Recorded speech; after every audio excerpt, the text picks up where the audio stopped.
But Dad, isn't it time for illegal ham in the face? But bro, where's the banjo? Some sports shows try to give you hot takes, but only one can give you a big old piece of hot ham. Welcome to Illegal Ham to the Face, talking all Cleveland sports and of course food on our semi-famous Fat Boy Thursday. Here are your hosts, Fatty and Big Bry. Well, Big Bry is still on paternity leave, but you got this big old fat face right here. So welcome into Illegal Ham to the Face. Thank you, everybody, for joining. Please go click that like, subscribe, follow button. Tonight, we're going to have a special show. We do have a guest coming on here in a little bit. I want to say our show is brought to you by Harold Kheel and Lake Erie APA, also City Dogs Cleveland. Need your help, people. Go donate, adopt, whatever you can do to help out City Dogs Cleveland. For us, we do have a new puppy tonight for our trivia tonight. Do want to do some shout outs right here at the beginning. We have a birthday coming up. My wife's birthday is coming up. Some prayers for my boy. He's got a little minor thing we got going on tomorrow. So give a little shout out to them. And then other than that, that's all we got going on. So let me, no, I don't want a hand, Justin, but possibly. Let me bring in our special guest tonight. He is from At the Corner podcast, talking all Guardians. Let me bring on Zach. Zach, welcome on into the show. What's going on, bud? What's going on, man? Thank you for having me. I'm always down to talk Cleveland sports, but especially baseball, and appreciate you reaching out and appreciate you having me. I'm glad to be here. Oh, not a problem, man. As soon as I was like, the way the Guardians are playing right now, I got to bring in somebody hot, have some fun with it. So we'll get into the Guards here a little bit later. Oh, my wife got it right there. I got my ham. Let's go. Oh, look at the ham. And that is it's a Squishmallow. Yeah, it's a Squishmallow. It's a Squishmallow. Oh, it's even got a coin slot on the back of it. Shut your face, man. Hold on. If you open up the name tag, they name them. It has a name it should have a name on the inside of the tag. It's ham. It's perfect. I love ham it. with 2 M's. All right, I love it. What else did you get, honey? What do you got there? You got let's see here. We got Lilo. We got Stitch eating sushi. We got a Stitch eating French fries. And then, this is Hey. My wife had to get Hey. Yeah. I love Hey. One of my favorite characters from Moana. And we were looking at these last night, and she goes, "Oh, nice, they have Hey." I'm like, "They got a pig. Give me the pig." I got a Squishmallow for everything, man. That's one of my wife's collector's things that she absolutely loves, and they come in all different kinds of shapes and varieties. Pretty cool. Justin said, "Happy birthday, honey." I got to thank you from everybody. She is a July 4th baby. So, Ooh. Oh yeah. I got double down on Independence Day weekend. Yeah, we definitely have some firecrackers going on at this house. Heck yeah. Heck yeah, man. All right. So, Zach, why don't you tell everybody about your guys' show, when you guys put out your podcast, and where you guys put it out at? All right. So you can find us mostly right now on Twitter. So you can find me at I actually need to look at my Twitter handle just to make sure, but you can find the podcast at the Corner Pod. You can find my co-host, Chuck, at Chuck6361910. I keep telling him to change it. It's actually at Chuck636189110. Chuck is not tech savvy at all. He can't figure out how to change it no matter how many times I've told him. And you can find me on Twitter at Zach at the Corner. We are always out in Guardians Twitter interacting with people. As for the podcast, unfortunately, it's been crimped due to time. But we publish on all major podcast platforms. I always put out the new shows on our Twitter feed and retweet them on my personal account. Whatever podcast platform you prefer, you can click that link and go to Apple Podcasts, Spotify, Google Podcasts. We're on Amazon's podcasts, iHeartRadio, Google Podcasts, which apparently is going away. I got an email about that today that it's merging, so I got to figure that out. But we're also on Pocket Casts too. So pretty much anywhere you get your podcasts, you can find us if you search At the Corner Pod. We got some good stuff out there. Like I said, a little crimped on content for this season so far, but we got an episode coming this Sunday night. That'll be out Monday morning. We've been meaning to sit down and talk some ball because there's a lot of good things to talk about right now. and just haven't had the time. Chuck and I are both full-time employees with busy lives, and we do what we can when we can. But we've got some good shows that we've done in the past that you guys should definitely check out. We interviewed Tanner Bybee before his rookie season last year. We've interviewed Tim Herron. We've interviewed Richie Palacios. So those are all good interviews, and I highly recommend them because they're some of my favorite work that we've done. So go check them out. Oh my God, you got to interview Tanner Bybee? How awesome was that? We had no idea what was about to unfold in front of our very eyes. So when we interviewed Tanner, it was the off season, and it just kind of came about through happenstance because we did an interview with his dad, Scott. Mhm. And Scott is a great dude. If you have never interacted with Scott Bybee, you are missing out on genuinely one of the best, most brilliant baseball minds that we are blessed to have in Guardians Twitter that shares his knowledge. And I will actually drop this little tidbit of knowledge that I did not know before we interviewed him. Scott Bybee was actually drafted before Mike Piazza. Shut the hell up. No, I'm serious. That's So awesome. The way that the draft used to work back in the 80s when it was like 40 rounds, it was like a draft and stash type deal. So you know how like NBA teams can draft like overseas guys and they're basically drafting them to retain their signing rights? Mhm. It worked like that. So Scott was out of high school at the time, and he was drafted, I believe, by the Mariners before Mike Piazza was drafted that year. Jeez. So, but so we interviewed Scott, and I honestly don't know how we got lucky enough to sit down with Tanner, but fantastic baseball mind. He does not come off as the imposing type of character, but in that interview that we did, he is a gamer. He is absolutely a competitive dog, and it shows when he pitches on the field. He is always looking to get better. He's always looking to be better than the hitters that he's facing. He's extremely smart. He's always looking to make sure his pitches are up on what they should be. And Cleveland has really been able to take him and mold him, because when they drafted him out of Cal State Fullerton, he was throwing 91 to 93. 93 was his top velo. But he had excellent command of all four pitches. And so the Guardians have been able to take that and add some velocity on pitches that are considered plus in terms of their stuff and their command. So, and that's what makes him so good. So it was incredible, man, because it was before his rookie season. We didn't even know if Tanner was going to debut last year when we interviewed him. You know, he had just finished the season with, I think, 5 starts at AAA Columbus. And, you know, we interviewed him in the offseason, and then pitching injuries and him forcing the issue with just being absolutely dominant, you know, led him to finish second in American League Rookie of the Year voting. It was incredible. I'll have to catch up on that one. I did not see that one, so I'll definitely catch up on that one. Yep. So first off, welcome in on the ham. You are about to have an experience upon all other experiences in your life. I'm ready. And what we do is we start out our show always with a trivia question that we will answer at the end of the show. But our trivia is always brought to you by City Dogs Cleveland. Now, I do have a beautiful puppy here. Now, let me bring up the puppy first before I hit the sounder, because this puppy needs adopted. This is the longest resident they have there. Her name is Roxana. She is a 5-year-old, 55-pound bundle of joy. Look at those faces. You can't say no to those faces, right? So if you could please go adopt her at City Dogs Cleveland. I'll have the scroller down here at the bottom. Let me get the scroller going on down to. It's crazy, isn't it? They're like little fur babies. Can't say no to those faces. Beautiful girl needs a home, man.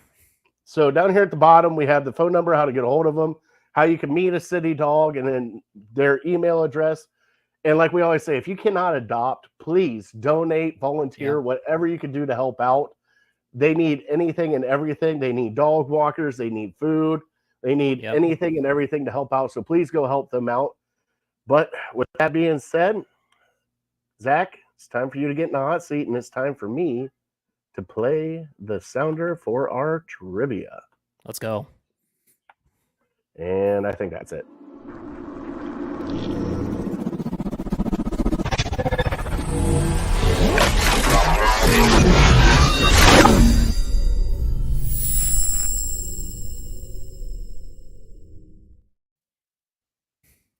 So we have Princess in the background right now, just barking at people as they go by. So you might hear a beagle bellow as we get going. But my trivia for you tonight has got to do with Major League Baseball. And I looked it up, and I know of a whole bunch of Hall of Famers that are here from Ohio. But I want to know who has the most Hall of Famers from which state? This is so baseball specific, right? Baseball specific. This is all baseball. All right. Now, I will let you know that Ohio is in the top 5, but they do not have that top spot. Don't have the top spot. Okay. All right. All I'll keep right. that. I'll keep that in mind. Keep that in mind. We'll answer that here at the end of the show. Let's see here. Tim Caldwell is here. What's going on? That's actually my brother. My brother Is it? checking in. Yep. Nice. Welcome on in, bud. What's going on, Jimmy? Let's get into our Cleveland headlines. I got another sounder for that real quick, and then we'll talk some guards on the back end of it. Let's go.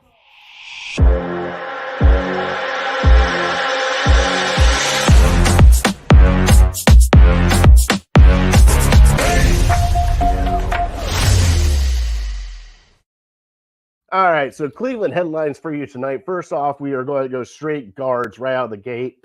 Cleveland Guardians lost yesterday 4-2 on a road getaway. They're playing tonight at 8 o'clock in Kansas City, but they ran off 7 straight with 2 series sweeps. This team is special. I've been saying it this entire time. We have multiple all-stars on this team. Zach, how do you feel about this road stretch that we got going on right now? We got Kansas City coming up, where we can get some more distance in between us and our division, but also with this brutal stretch we got, because we only got a day off coming up here. I think, what is it? Monday we get a day off, and then we are back at it on Tuesday with another series here in Cleveland. So first off, how are you experiencing this team this year? And then also, what are your expectations right here before the All-Star break? So I think expectations, you got to go back to the off season. So there were a lot of questions about what direction is this team going to go managerial wise. And, you know, if you followed any of the clout around that, Cleveland interviewed, I think, over 50 candidates that they wanted to look at, and only 3 made a second round of interviews, and Stephen Vogt was one of them.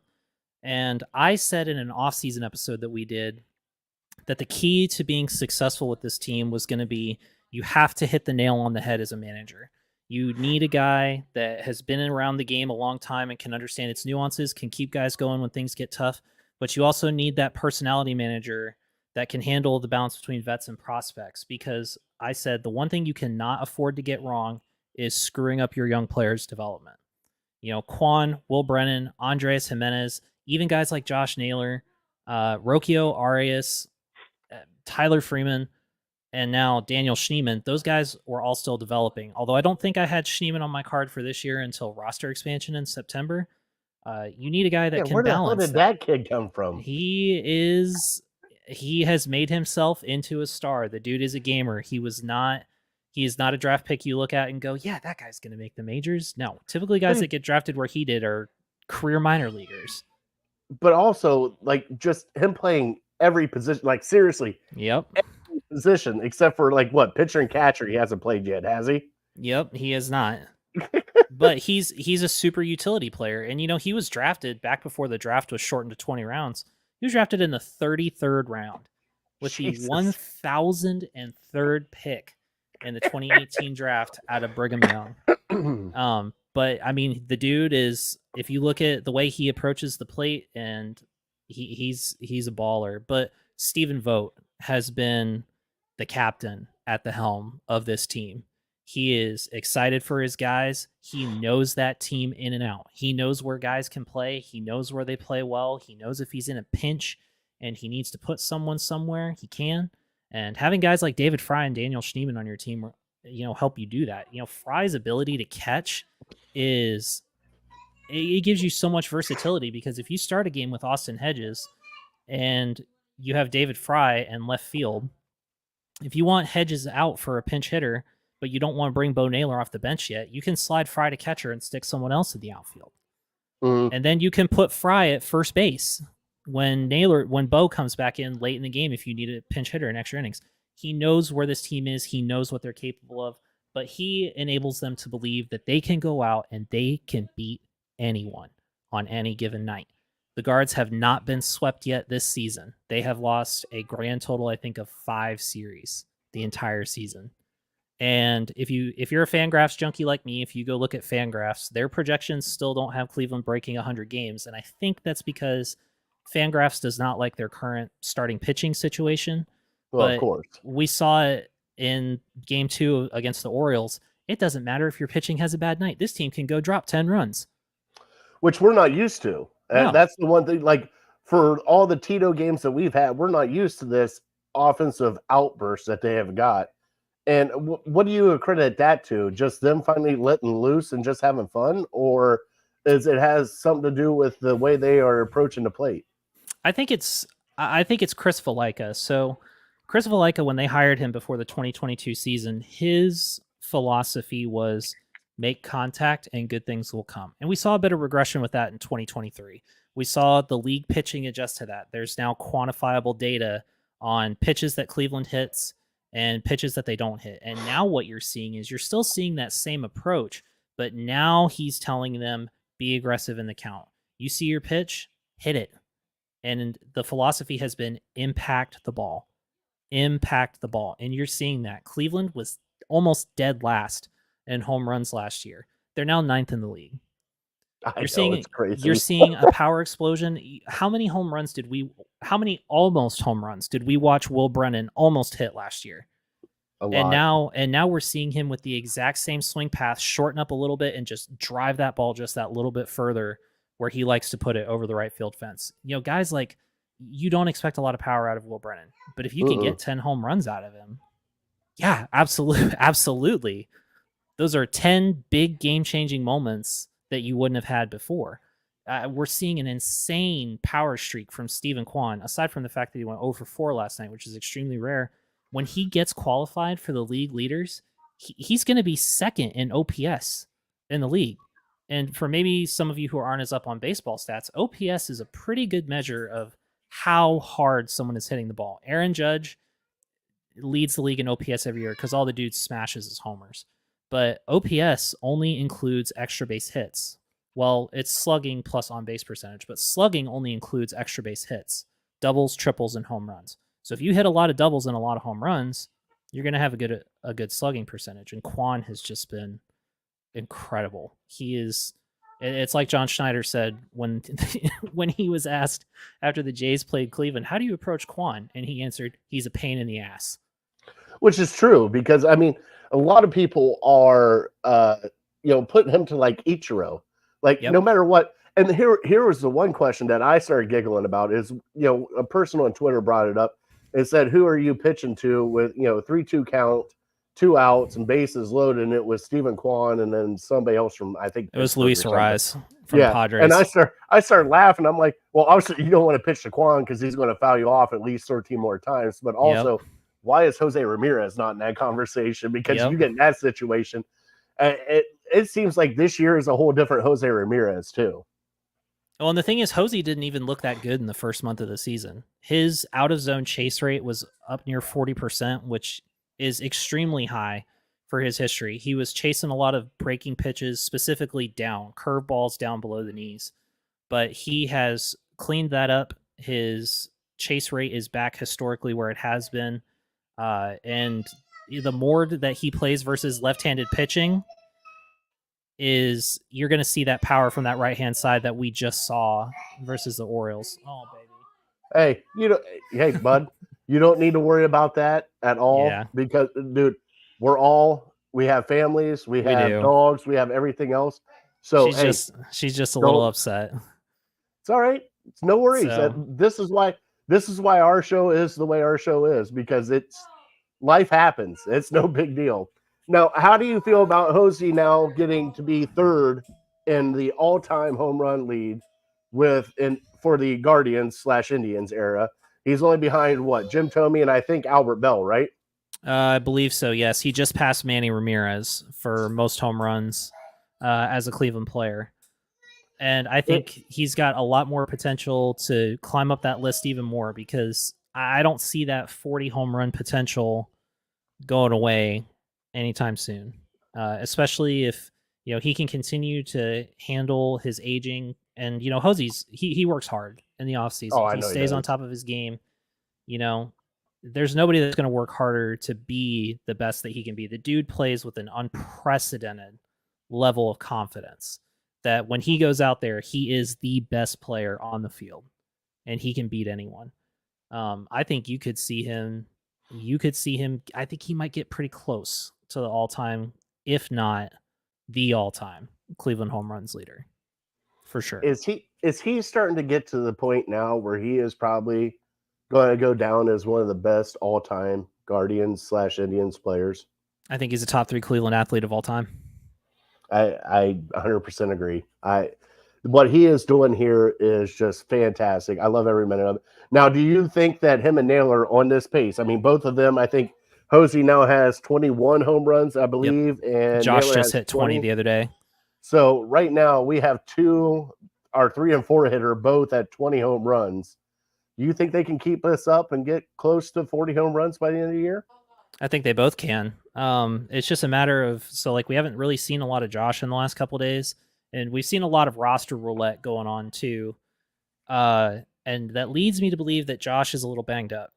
I think they're trying to avoid putting him on the injured list just so that they can have him available when he's ready in like a pinch hit situation. But he's obviously got something going on. The worst case scenario is, you don't want a guy to pull an oblique or have him play with a lingering injury that maybe isn't the biggest deal, but then something happens and now it's a big deal. I think that's why they're kind of nursing him a little bit, and you're seeing some of the roster moves going on is because they don't want to put him on the injured list if they can absolutely avoid it. Maybe you just shield him a little bit and get him some rest and get him to the All-Star break with kind of a light workload so that you can then take the All-Star break and get healthy. The team, obviously, Cleveland's super tight-lipped as an organization when it comes to stuff like that, but they're clearly protecting him. I think they can both hit 40. Hosey keeps on this pace, he might hit 50. That would be awesome. It's ridiculous. We haven't seen that in Cleveland in how long? A long time. It got to be Jim Thome time frame. I was going to say, how many power hitters have we brought in that even, let's see here, Edwin Encarnacion. I think Encarnacion's highest was only 36. Yeah. So we haven't even had anybody at, above 40 and I don't know how long. Oh my God. It's been a long time. All right. So the next question that the Guardians have got going on right now is starting pitching. Yep. Our bullpen is solid. Only thing my concern is running them into the ground here these next couple weeks because you only got a couple days off. But with the starting pitching right now, we got Cookie, who is, let's put it this way, Cookie is an older guy. He was not supposed to be in this position. He was probably supposed to come out of the bullpen as a long reliever, but he had to be put here because of all the injuries, plus control issues with Tristan McKenzie. And then Logan Allen, even though he's 8-3, and I use air quotes loosely on that. He has the best run support in baseball right now. So at that point in time, they have got to look elsewhere for a starting pitcher, whether via trade or Gavin Williams coming back up, something of that nature. They do need help as a starting. Do you think at the trade deadline they go for a big name pitcher? I do. I think there's a lot of options out there. The problem is if you listen to any of the chatter right now, it's really hard to tell who's in and who's out right now because the trade deadline still has not taken shape. There's only 3 National League teams that are for sure out of the playoff race, which that's ridiculous. We're in June. Obviously, in the American League, you have the White Sox and maybe the Angels. The Angels are probably not going to be buyers at the trade deadline. They don't know what they're doing. They can't even figure out if they want to sell their team to a competent owner or not.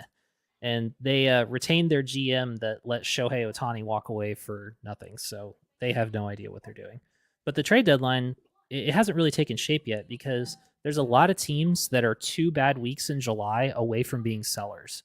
Mm-hmm. Or there are 2 really good weeks in July away from being buyers because the expanded wildcard slot, now that each league gets 3 wildcard teams, that actual wildcard team makes a big difference in who's buying and who's selling. I think there's some candidates out there that they can definitely get, and they do need to get starting pitching. I will defend Logan Allen and Carlos Carrasco to my grave, but do I want either of them right now in the position they're in starting game 3 of a playoff game in a divisional series? No. Like, just flat out no. It's not going to happen. And why is it not going to happen? Because the playoffs are a different beast. Yes. Like, everybody's bringing their A game. You are rolling out your A1 lineup every single game. It's not like a 162 game season where you go, yeah, I got a couple guys that are tired. It's a day game after a night game. It's a getaway game. This is our B squad lineup. Everybody that's not tired pretty much before an off day. There is none of that. There is none of that. Yeah. It's all situational matchups. You got to be on your A game as a manager, and as a team from the front office perspective, I think you want your best possible chance. Now, Cleveland historically, I will be the first person to tell you I was extremely disappointed when they did not cash in their chips in 2022. I don't think any of us could have predicted that the 22 team would have been as good as they were, and that they really could have gone and gotten some help that would have helped them. But in hindsight, look at the position that Cleveland is in now. You have one of the best farm systems in Major League Baseball, top to bottom, in terms of both hitting and pitching depth. And you've got guys in the minor leagues that are having great seasons. CJ Kafis, Alex Mooney, just to name two of them.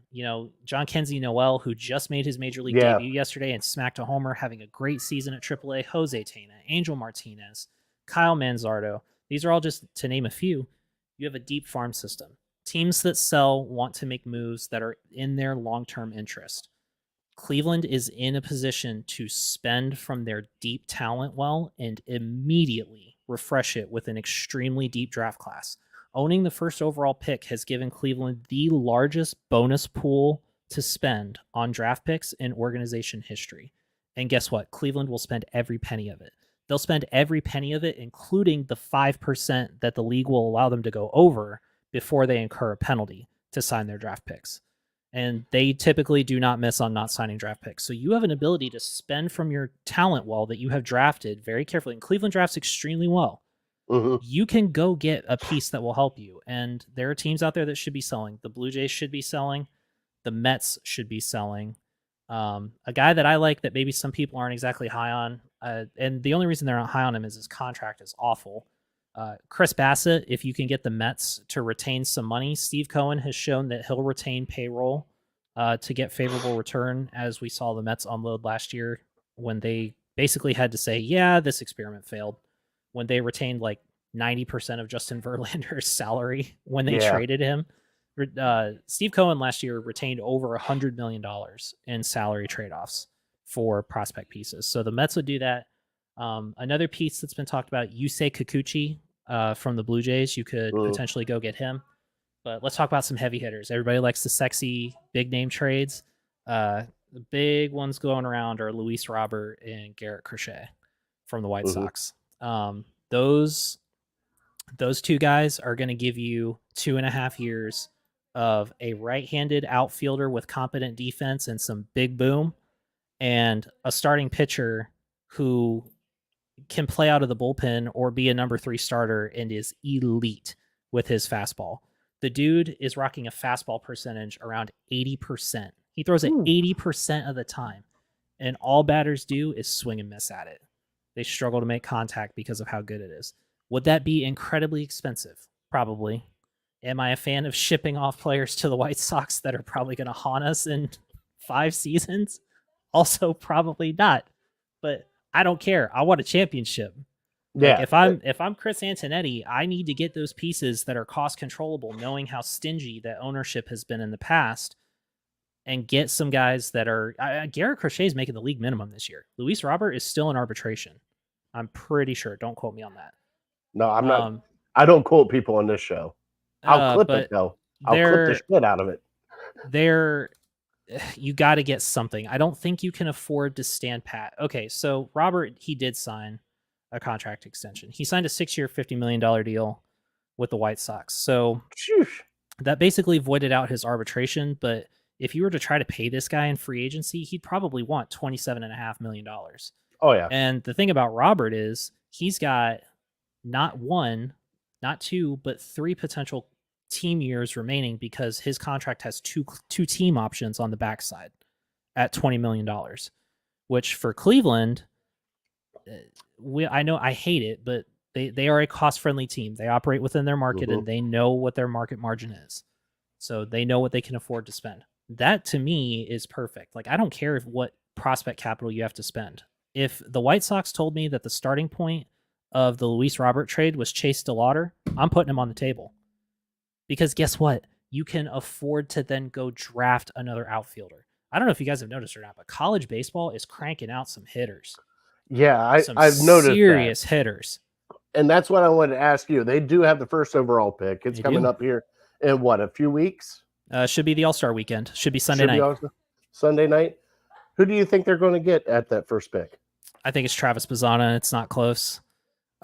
So we talked with Willie Hood, Willie is a fantastic draft mind. The dude eats, sleeps, and breathes the Major League Baseball draft, and he's very in tune with Cleveland's draft philosophy. And if you go to look at Jeff or Justin that run over at Locked On Guards, they think that Bazzana fits Cleveland's draft model for a hitter. I think Bazzana is probably your safest bet. He's probably one of the most Major League ready hitters. He's probably not going to need a lot of time.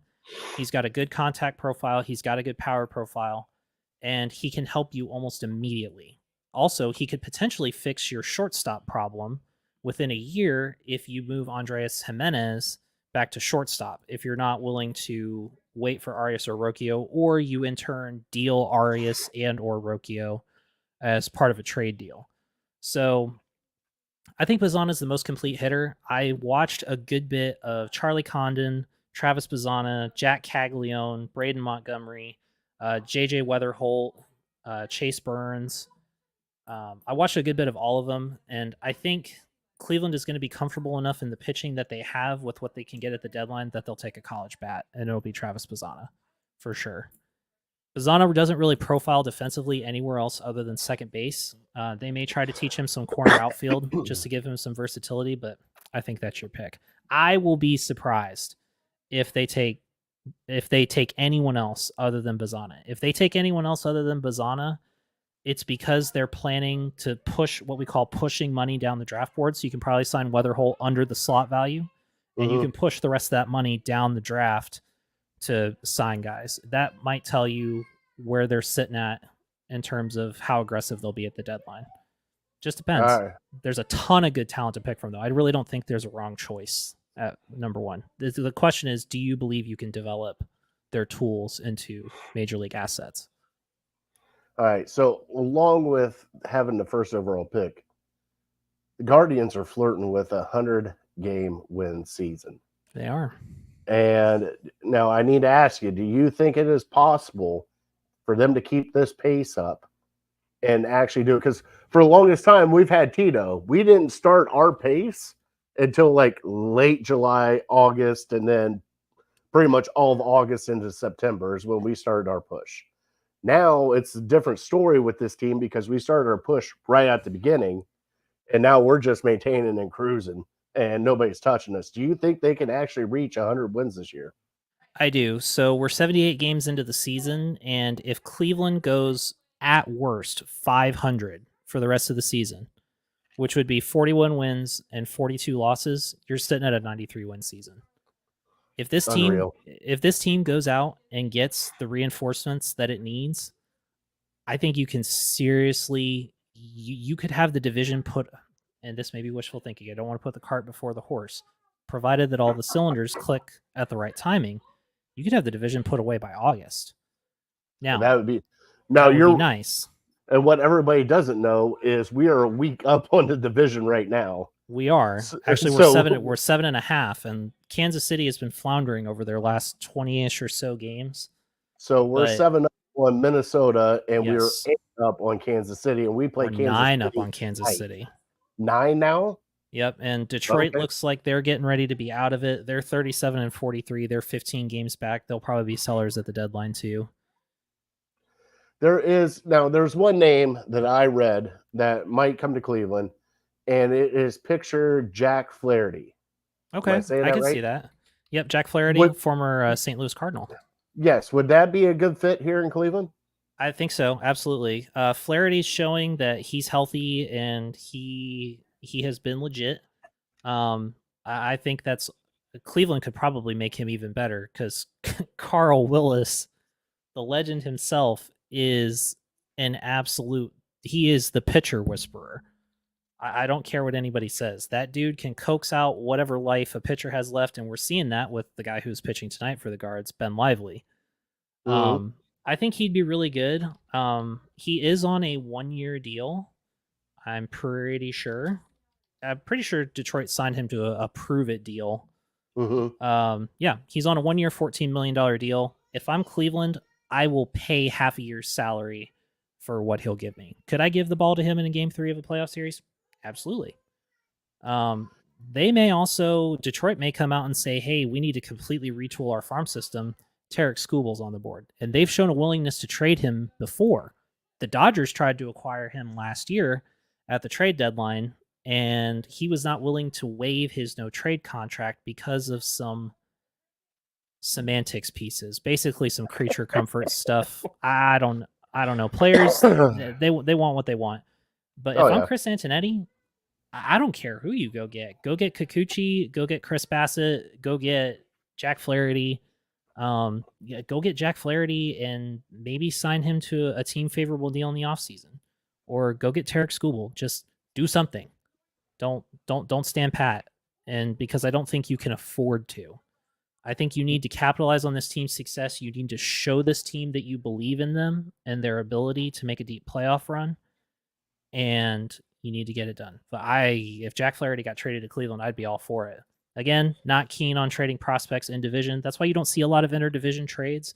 But I think Cleveland has a wealth of farm talent that Detroit would salivate at. You could get probably a very modest package for Flaherty because he's a rental. Yeah. All right. Now, here is the really big question that I really do have to ask you. All right. Can this team make a run at the World Series? Absolutely. That's what I want to hear. Absolutely. What do I No hear? doubt in my mind. No doubt in my mind. This team is running with the big dogs. Look at how good the Phillies have been this year. Cleveland is only 2 games behind them in having the best record in baseball. Mm-hmm. And the Phillies are they are a mammoth titan this year. You know, the Phillies have always been that team for the last couple seasons. They'd make the wild card and then they'd make their noise in the playoffs. They've had enough. They've had enough of being Atlanta's little brother and in the shadow of the Mets, and it's their time. And Cleveland is hanging with them in terms of overall just strength of team. And a way that you can see that, something that I think that we don't use enough is run differential. So run differential is all it is how many more runs or how many less runs have you scored than your opponents. The Phillies have scored 122 runs more than their opponents. The next best team to do that is the Dodgers. They're 120 over. The third best team is the Orioles, not by much, but your fourth best team in terms of run differential is Cleveland at 105. Shut up. Normally, that's a lot closer than what we normally get. Yeah. Typically, your wild card teams will be closer to even, maybe a little under their run differential, but that tells you the offense is steadily cranking no matter who they're playing. They're putting runs on the board. Yes, they can make a World Series run. Yes, they can make multiple World Series runs with just a touch of good general management. They can make multiple deep playoff runs because you've got Quan, Jimenez, Jose, Tyler Freeman, Will Brennan, Daniel Schneemann, Bo Naylor, Josh Naylor. Your core is here. Now go get the pieces to reinforce them and get it done. Now, I did a Fatty Fired Up probably a couple weeks ago, and I went off and said there's 3 award winners this year in Cleveland. There is Jose Ramirez as the MVP. Factual. There is Stephen Vogt as the manager of the year. Yep. And I'm still saying this. Clase as Cy Young. Ooh, okay. That man has been unstoppable. He has been, but his competition in the pitching department is fierce this year. I'm still going to ride that train. Absolutely. if not the Cy Young, I could see him being World Series MVP. I could absolutely see him being World Series MVP I'll take that too. or ALCS MVP. I think now that Shohei is out of the AL, Hosey's path, and I hate that because that's just Hosey's good. Otani's just a different beast because when Otani is healthy and can pitch, nobody is matching him in terms of what he brings in value to a baseball field. He's a guy that can pitch every fifth day, and he's an ace level starter, and he can DH and hit on his pitching days for 40 home runs a year, more than 40 home runs a year, and he can hit for average too. So there's really just, it's hard to compete with that. But I think Hosey's going to turn it up. He's going to continue to crank it up. He's going to be an all-star starter. We're in phase 2 of the all-star voting, which this is your reminder. Go vote for your all-stars. Do your 5 a day. Yes, it's annoying. Yes, it takes about 10 minutes. Yes, you have to manually do your ballot every time. Don't care. Send our regards to the all-star game. Hosey has a sizable lead, or had a sizable lead, over Jordan Westberg in the first phase. He's a finalist. Let's get him the start at third base. There's absolutely no excuse as Cleveland fans. You get 5 votes a day. Use them. Go on the guards page. The link is literally everywhere to vote for them for the all-star game. So let's make sure Hosey gets it. They really deserve it. Josh should be an all-star starter. Although Quan will be an all-star starter. Hosey and Quan for sure. David Fry possibly at the DH spot. Fry's cooled off a little bit, but he was still getting good votes in phase 1. So send your favorite players to the All-Star game, because guess what? The bench players and reserves are voted on by the players. So they'll vote on who they think also deserves to be at the All-Star game once the starters are picked. So Tanner's also probably going to be an All-Star for sure. Oh, hell yeah. And Class A. I love every minute of it. I do too. All right. Let's get into a little bit of Cavs before we start Fat Boy Thursday. All right. All right. So the Cavs did hire their coach, Kenny Atkinson.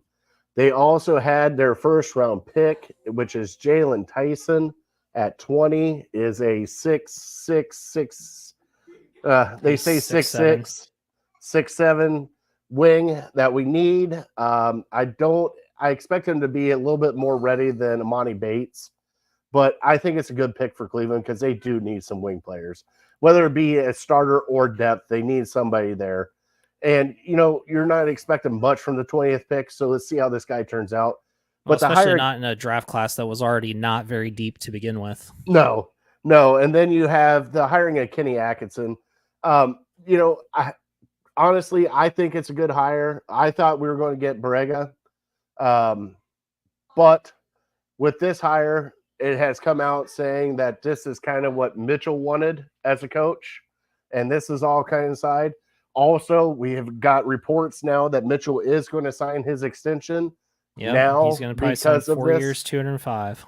So that's what they're saying, the 3+1.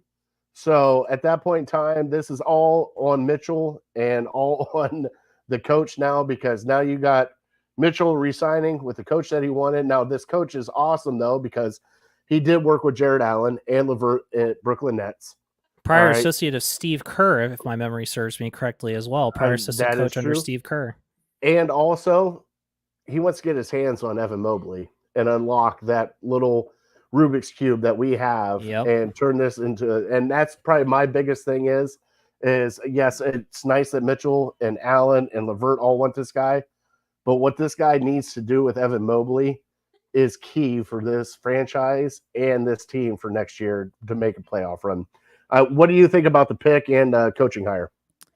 So for the pick, all I have to say is name a more iconic combination than Kobe Altman and drafting undersized wings. I could do it right now. Let's see here, wide receivers and the entire Browns organization. Oh yeah, we're right on par. Familiar Cleveland company. Hey, so we're right there. I like the pick, but I think you're right. I think you're not really going to expect a lot out of him, but you know what?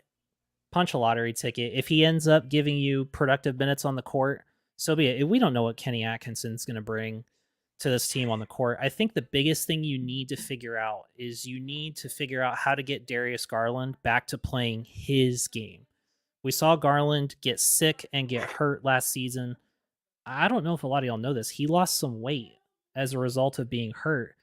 And when you lose your weight in the game of basketball, you lose your ability to body up against people, you lose your rhythm and balance, you lose your confidence as a result. So I want to see Darius Garland get healthy, but I want to see Kenny figure out how the heck do I put Darius Garland and Donovan Mitchell on the same court together for productive minutes in a game and get the best out of both of them, because Darius Garland is a true point guard.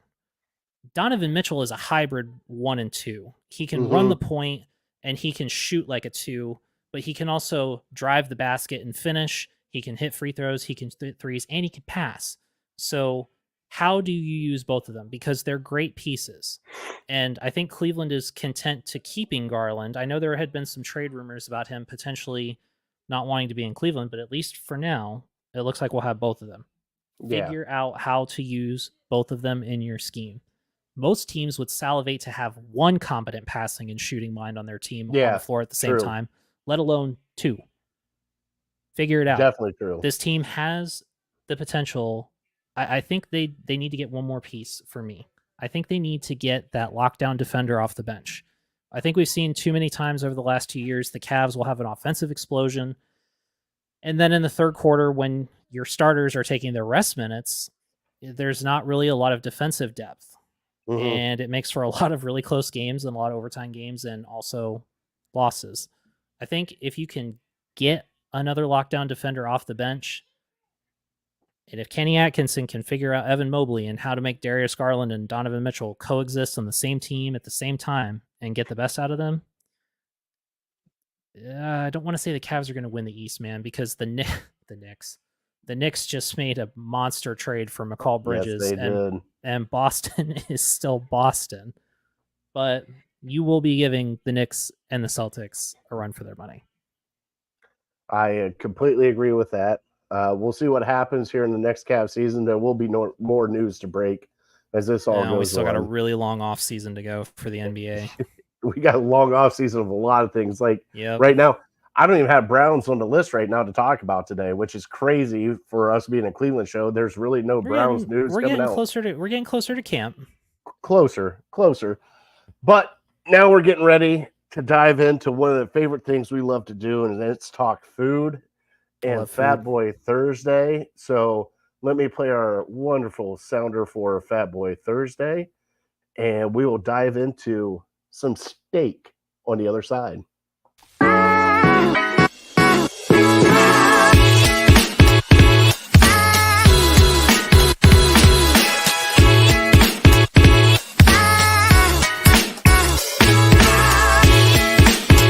now it's time for Fat Boy Thursday.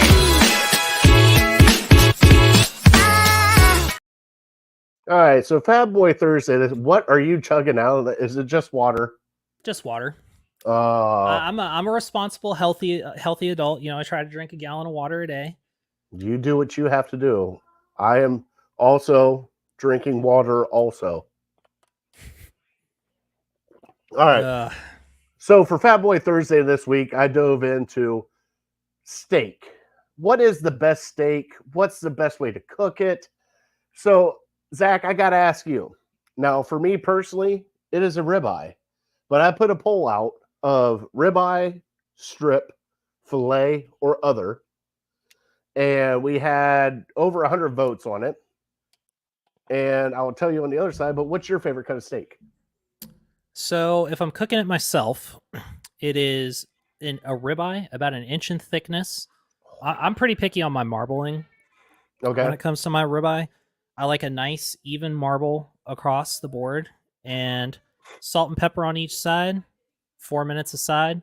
That's it. Nice. Okay. So you are a real medium rare guy. A bit more medium. Sometimes I'll do 3 minutes and 30 seconds aside. It just depends. But for me, with the ribeye, I think the consistency is best right around the 4 minute mark. Still get enough flavor. You get the right cook on it. You let it rest for 10 minutes. Perfection. So ribeye was number one with 44% of the votes. Strip was right behind that, and filet was right behind that one. Filet's just too expensive. Well, it's too expensive. And for me, like for me, the most flavor that you get is from that marble and the ribeye. You know, for the longest time, you know, when I grew up, where I grew up at, you know, we had farms everywhere. We went out for steak dinners all the time. I always used to love to get a T-bone, kind of a little best of both worlds on that, or a porterhouse. But I really have honed in on the nice Delmonico ribeyes. So you get that nice marbling, but also, and this might disgust you a little bit, man, when you get some fat flavor on that steak, Hey. it just adds a whole different flavor to that thing. Yep. Well, that's why I like the ribeye, because I love the way it's cut. You get that nice thick piece of fat on the side that locks in that moisture. Mm-hmm. Just you got to get your grill. Now, I'm a charcoal guy. You got to get your grill Okay. ripping hot, let your coals get hot, get a nice even cooking surface. 3.5, 4 minutes aside. And the biggest thing I've seen people do, like, y'all, if y'all are cooking your steak, do not take that thing off the grill and cut it immediately. One, it's too hot to eat because you just pulled it off of 500-degree coals. And two, you're going to lose all that flavor. All that flavor that you just tried to coax out of that steak is going to run out on your plate as soon as you cut it. Let it rest for 10 minutes. Make your potato salad. Get your sides. Drink a beer. Do something other than cut the steak. Yeah. Now, normally I don't cut the steak until it is ready to serve. Yep. And that is just the way I've always done it. It doesn't matter what kind of steak it is. Either if I'm making, you know, steak tacos with skirt steak, I do not cut that steak until I need to cut that steak. Now I have noticed, now my favorite way to do it is cast iron skillet and get that thing piping hot. Yep. Throw in some butter, some nice rosemary, add a little bit of flavor, some garlic, and just baste it and do it that way and then bring it off. That's how I've always liked it. But if I got to do a steak on the grill, I got to get those nice little grill marks. I got to get Yes, that nice sir. little square. I got to get it perfect seared on both sides. So when you pull it off, when you go to pinch it, you can pinch it and still feel the flexibility in that thing. Now, I do love my steak medium rare. Medium is probably the highest I will go, because once you get to medium well, I think the steak is overcooked and I think it loses some flavor. Well, you That's lose all the just me moisture out of it too. And I think that's just me personally. Now, I do have some people. Now, I did bring it up. One guy, I almost wanted to kill him on Twitter. I asked him, I'm like, you know, what about steak? And he goes, oh, I'll take a ribeye, but you got to add ketchup. I'm like, oh my God. What? But he was just toying with me. But I'm like, you cannot Oh, put my ketchup on a goodness. steak, Listen, man. if you got to put sauce on it, it's cooked wrong. Well, either that or seasoned wrong. Yeah.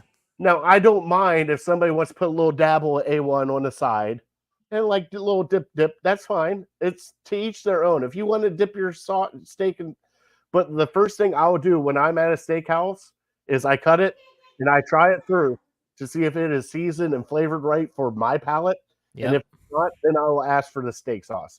Most of the time I don't, because if you go to a steakhouse, they do cook it correctly. Yep. You always get that one place that is either not your palate or what you want to taste. It's just a little bit off, and you're like, You all right, already paid for it anyway, so you may as well eat it. might as well bring me that A1 sauce or Heinz 57. Now, have you had Heinz 57 sauce? Of course. Okay. I grew up in Ohio. Heinz 57 is a staple of the meatloaf community in Ohio. God, I love it. My dad got me hooked on that when I was a kid, and I cannot go. Like, every time I ask for it in a steak place, they're like, excuse me? I'm like, yeah, I don't want A1. Bring me that Heinz 57. I've had too much Heinz 57 sauce in my life. So my wife is from the South. Oh, And okay. there are a couple things that we do not keep in our house, and that is A1 steak sauce and Heinz 57. And if there's mayonnaise in our house, it's Duke's or nothing else. All right. So what? Okay. Now I got to get what is the fascination with Dukes? So here's obviously, like, being from Ohio for the majority of my life, you know, I'm accustomed to Hellman's being everywhere. Oh yeah. But Hellman's, like, I'm actually at the point in my life where if you gave me a blindfold and two just tastes of mayo, one was Hellman's and one was Duke's, I could tell you the difference between them. Now, are they whip fans down there? No. Oh my goodness.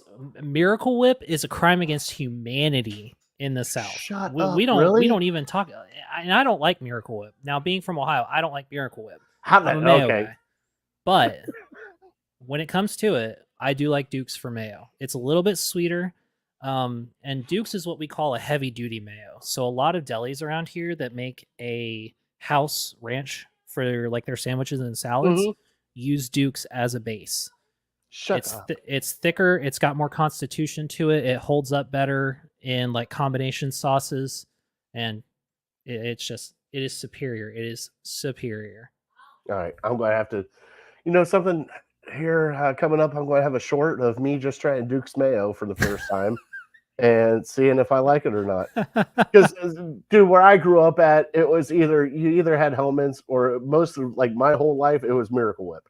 Like Miracle Whip went on freaking everything. My dad swears by Miracle Whip, and I do not understand the craze behind it. Neither does my brother. We're not Miracle Whip guys. Like, give me some flavor on this sandwich. Like, it's just, I don't know.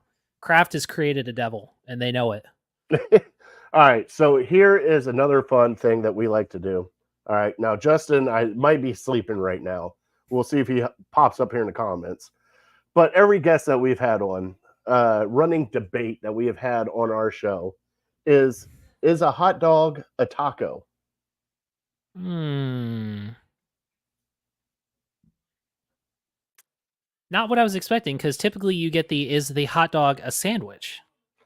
We've already debunked that thing, and we have defined that a hot dog is its own entity.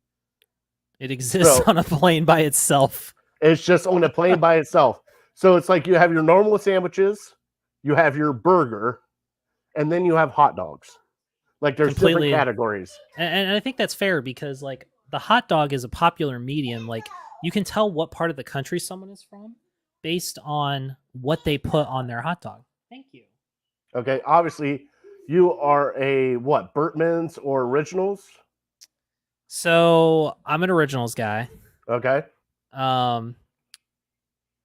But is a hot dog a taco? Hold on, let me guess. Originals, onion,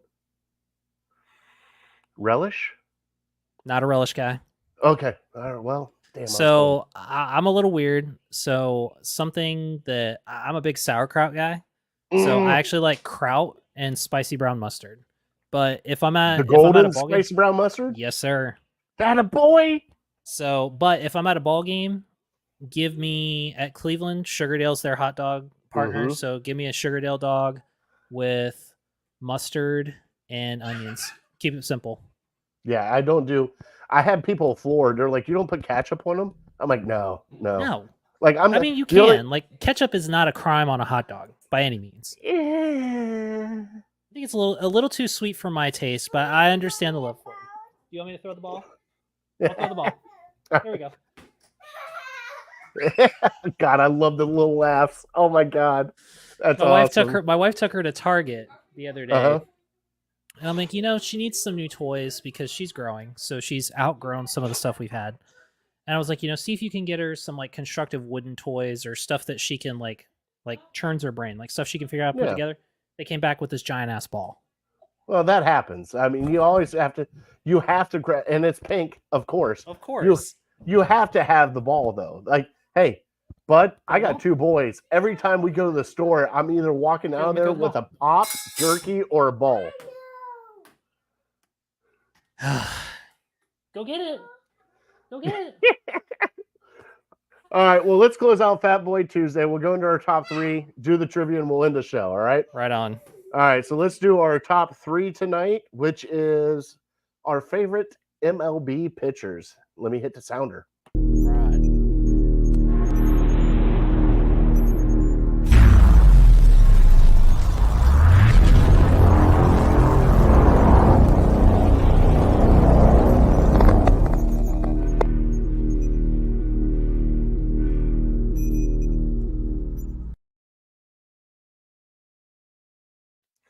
All right. So, top three tonight is your top three all-time favorite pitchers.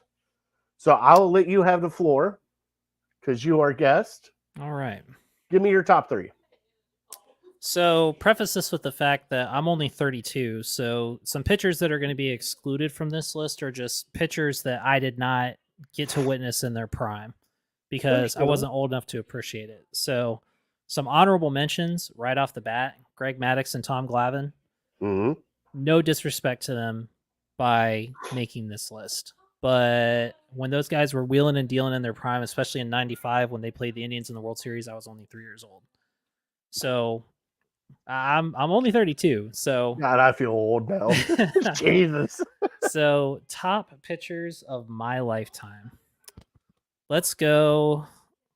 I think Just your favorite overall. my favorite. Your favorite. So Cliff Lee. Okay. Oh, that's a great one. Shane Bieber. A lot of people kind of forget about Cliff Lee just because of the way he was traded when Cleveland was having a down year when he got traded to Philadelphia. Mm-hmm. But Cliff Lee, Shane Bieber, and I'm a big George Kirby guy. Okay. Really like George Kirby. He's disgusting. His breaking stuff makes hitters just look silly.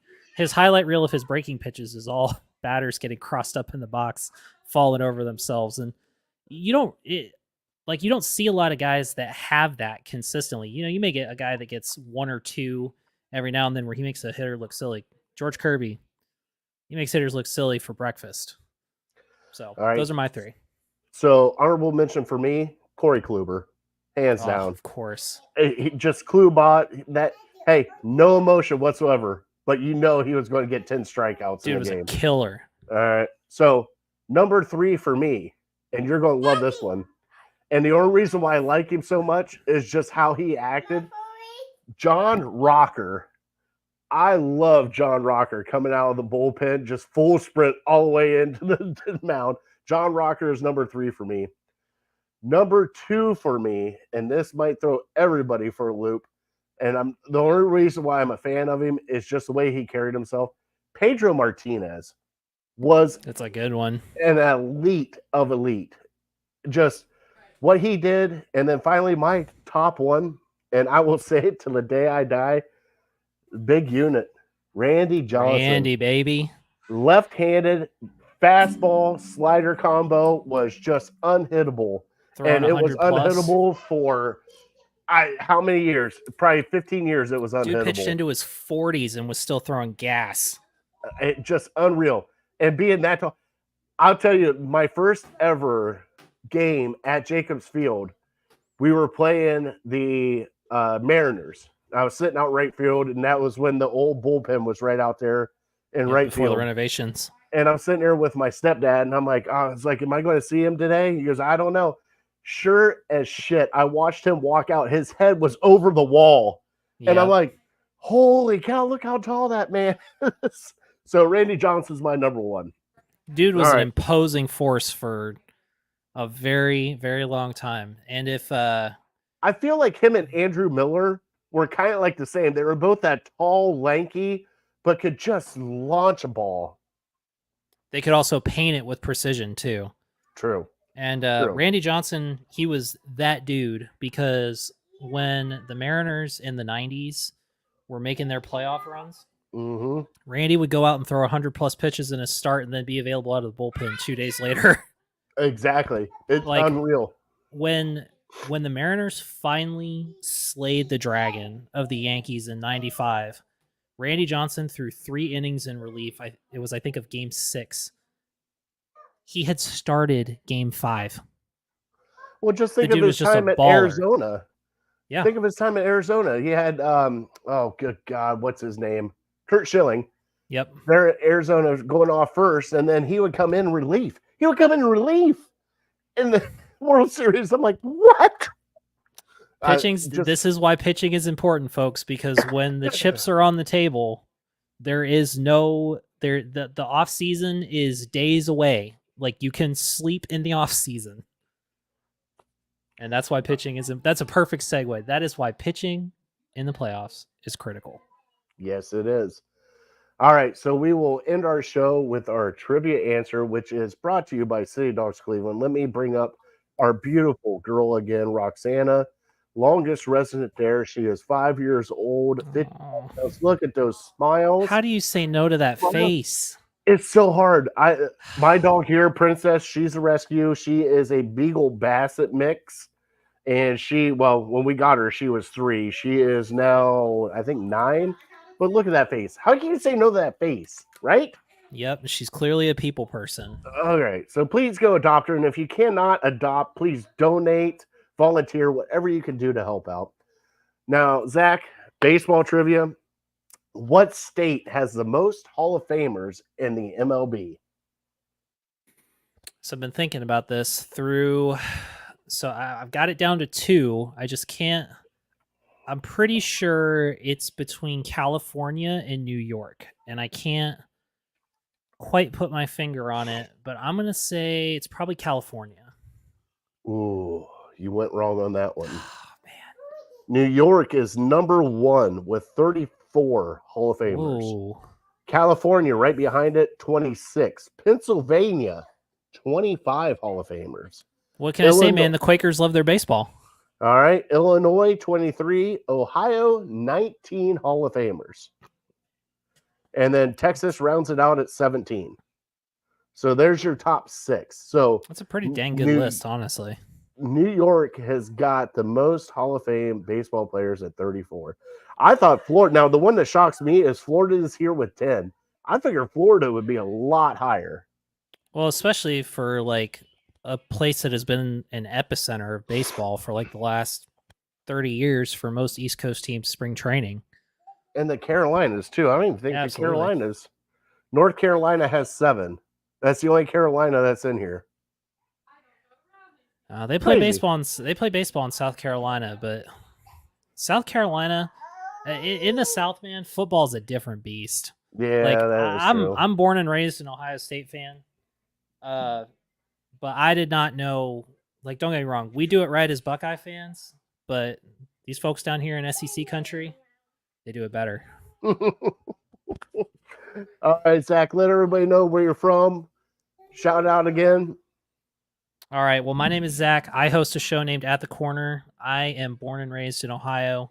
I'm always what I call a displaced Guardians fan. So I represent Cleveland wherever I end up in various places across the country.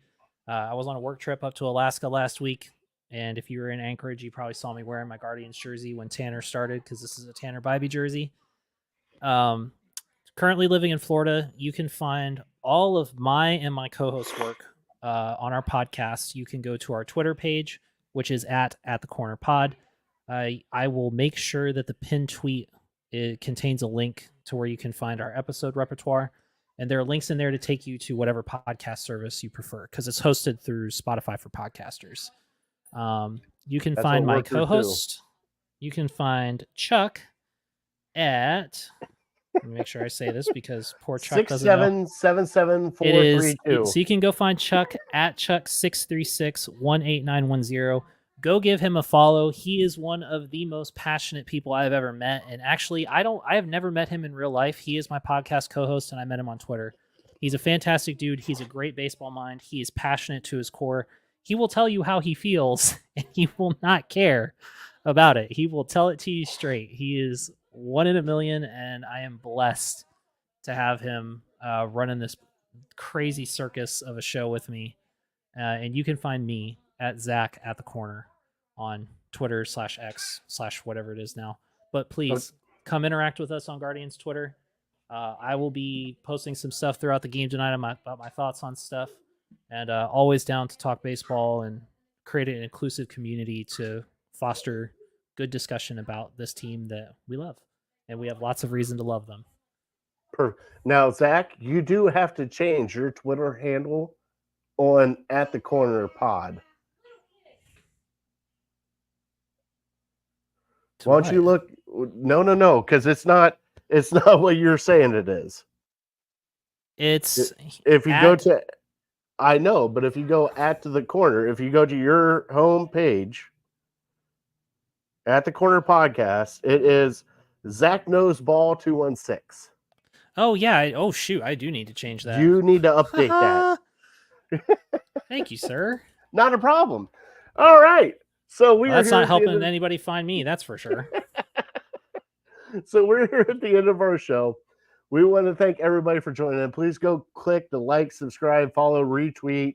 You can find us on all of our socials, on Facebook, on Instagram, on TikTok, that's where we have clips. We're everywhere at Ham Illegal. Zach, I can't thank you enough for your time joining us. Please stick around. Love to chat with you as soon as we do a closeout here, if you would. Right on. All right. We are Legal Ham to the Face. As Brian would always say, God bless you. God bless America. And as I always say at the end of our show, we want to thank our troops, our first responders for everything you guys do. We cannot thank you enough. Zach is a troop. He is part of the United States Air Force, and I already thanked him so much for his service and his sacrifice for our country. So thank you so much, Zach. We cannot do this show without you guys. I really do appreciate it, and I appreciate your time. But we're here at the end of the show, and like we always say, we're definitely uncorked, unloaded. We're out. We'll see you next week. Go Guards.